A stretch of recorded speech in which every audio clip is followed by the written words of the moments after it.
Baxın, bunlar görürlər ki, bugün Rəcəb Tayyib Ərdoğan Türk Cumhuriyyətinin başında dayanan insan. Və bugün İran başına, İranın bunların ən yaxın müttəfiqi, ən yaxın, elə hesab edirlər. İkisində tarixdə, ikisində ən birinci düşməni o deyil. Ən birinci. Əgər İran özünü, bilmirəm kimin varisi hesab edirdi İran özünü. Qacarların varisi sənsə səndən vuruşurlar. Qacarlar Türk dövlətidir, amma İran dövləti idi də. Qurmuş səni bölüblər də onlar. Özün onun varisi kimi aparmırsan axı sən. Erməniylə dostluq edirsən, onun siyasətini yeridirsən burada, ona xidmət edirsən. Sən Qacarların varisi deyilsən. Səfəvilərin varisinsə, onu da dərbəndi götürməlisən. Ruslan olmasa onu özü elə aparmırsan. Sən ona işləyirsən. Ona görə heç İran da deyilsən. İmam Hüseyin deyib, bilməm hara işləyirsən. Yəni, yaxşı, onları çox uzaq getməyəcəm, çünki ona böyük bir alicə veriş lazımdır. O tarixi məsələləri burada müzakirə edib, onları açmaq üçün. Amma ən yaxın müttəfiqidir da bunun.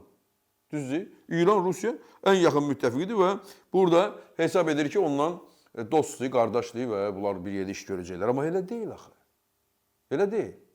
İndi İran dövlətinin başında da bir Azərbaycanlı bir Türk balasıdır. O doktor, cənab Pezişkyan.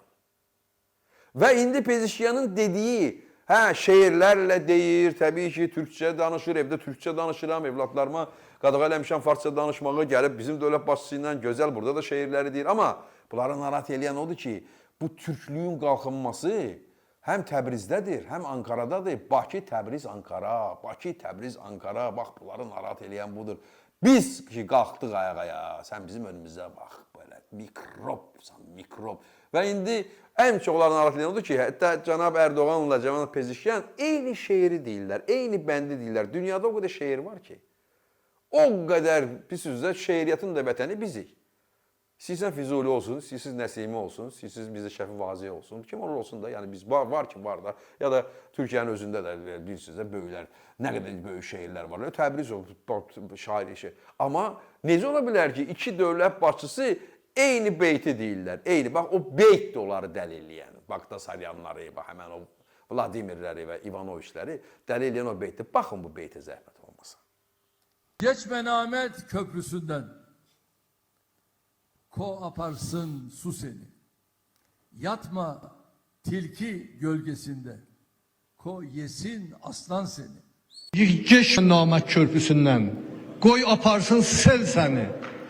Yatma tülkü dallasında, qoy yesin aslan səni. Bax, bu da onları qorxuzan. Biz isə heç kimi hücum etməyəcəyik. Heç kimi də fəth eləməyə, bilməm, daha tutarıb da o dövrlər lazım olanda fəth eləmək, biz dünyanı fəth eləmişik. Biz barış, yurtda barış, cahanda barış, babamız Mustafa Kemal Atatürk dediyini, bir millət, iki dövlət, babamız Heydər Əliyevin dediyi, yəni türklüyün qalxınmasını biz istəyirik. Əl-ələ verib qardaşca yaşamaq istəyirik. Siz də əl-ələ verib Ukraynayla Slavyansınız. Əgər bizim ideologiyanı biz başa düşsəz, siz də qardaşca yaşayarsınız. Polşa ilə də, Çexlə də, qardaş siz də yaşayın, əl-ələ verib bizlə də ticarət eləyək. Biz barış istəyirik. Siz nə istəyirsiniz? Oradan hürürsünüz. Bütün gündə bizim əleyhimizə hürürsünüz.